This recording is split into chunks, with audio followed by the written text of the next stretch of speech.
It is April 6th, lesson 157. Into his presence would I enter now. Let me just make sure.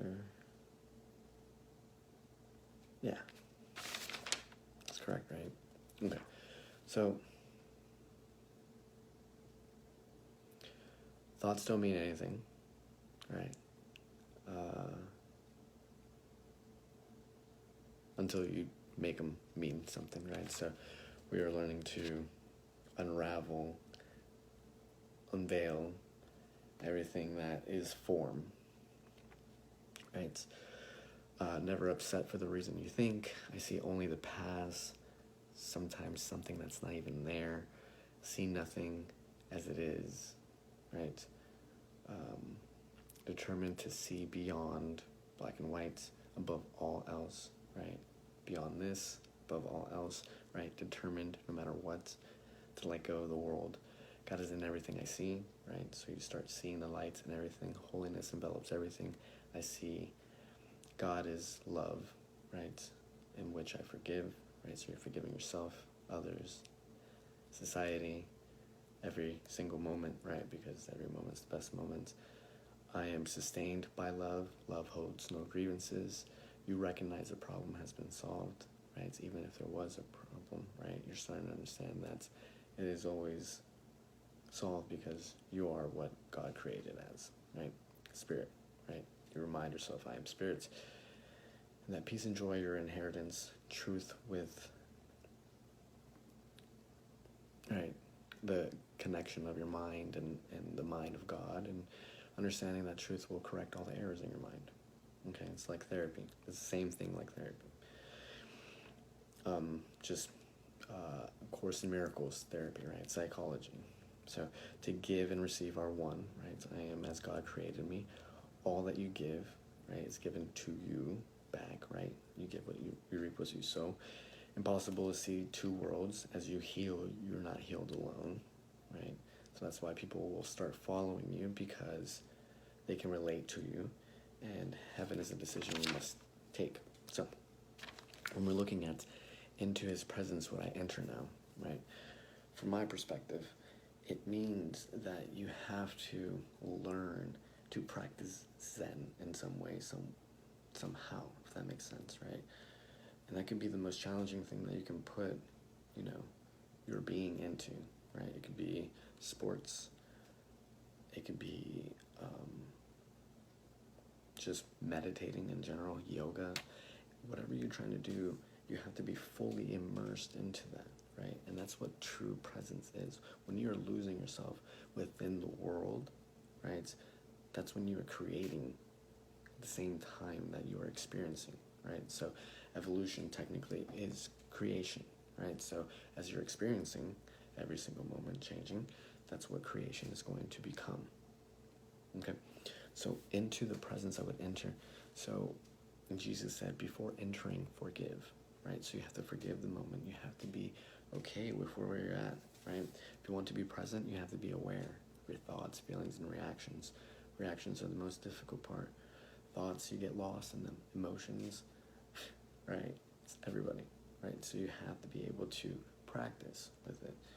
With time, you will allow yourself to understand more of yourself. That's all it is, because you're allowing yourself to take the space necessary from the stimulus that you're receiving to respond properly, right? It's the self-possession that you have. It's the self-awareness that you have, right?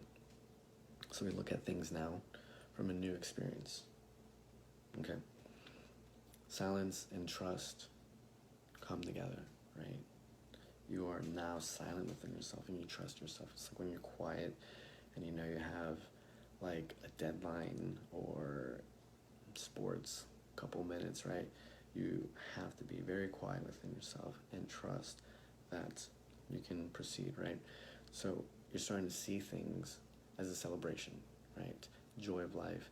And it leads us to that place, right? That learning ceases to exist, right? So let's just say that you did your 2,000 rookie mistakes to now make your 2,000 master mistakes, right? You are now opening yourself up to find the errors of being the minister of God, right? You are now teaching others to teach others. That's how you end world hunger, right? So you teach a man to teach another man to fish, right? And that's basically what allows you to be a leader, right? The meek shall inherit the earth. And that's basically what we're doing, right? It doesn't mean that you have to be like one of these spiritual soldiers, whole weight on your shoulders.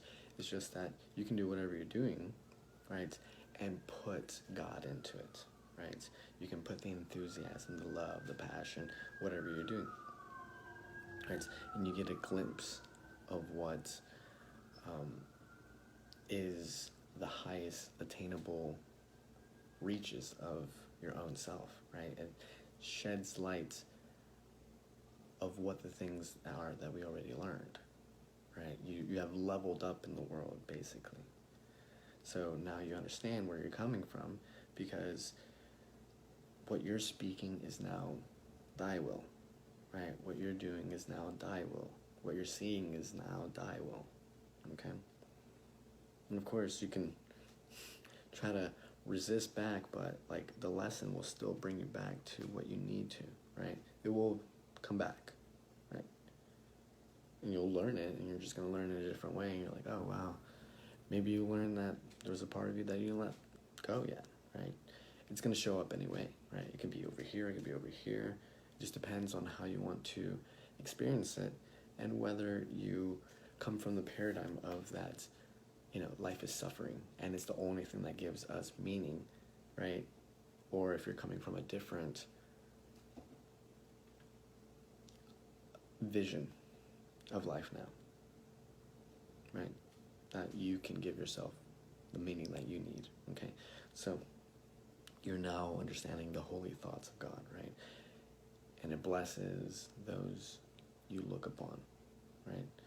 You're now thinking of people are thinking of you, right? You're blessing that with the vision, like it could be solipsism if you really want to call it, but it's like it's all created within your mind, right?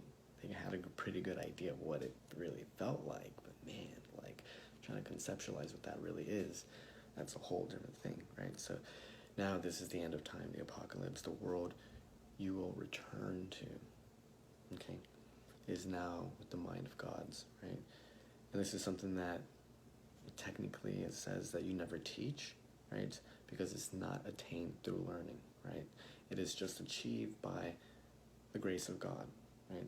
So we're now in His presence, trying to enter. That's why the Power of Now is probably one of the most powerful books you can ever read in terms of your own spiritual evolution, right? It's coming from a person that is enlightened, right? From that state, he wrote that, right? You can drop, right? You can be super blissed out and whatever it may be, right? But you're aware, right? Once you've created the crossover, right? Now it's just practice, right? It's your own dedication. That's devotion, right? How devoted are you to the power of now, the present moment, right? Christ's presence. This is the holiest moment, every moment, because you're experiencing what it feels like to be God incarnated, right? It's remembrance of that instance, and what you know, you will soon know again.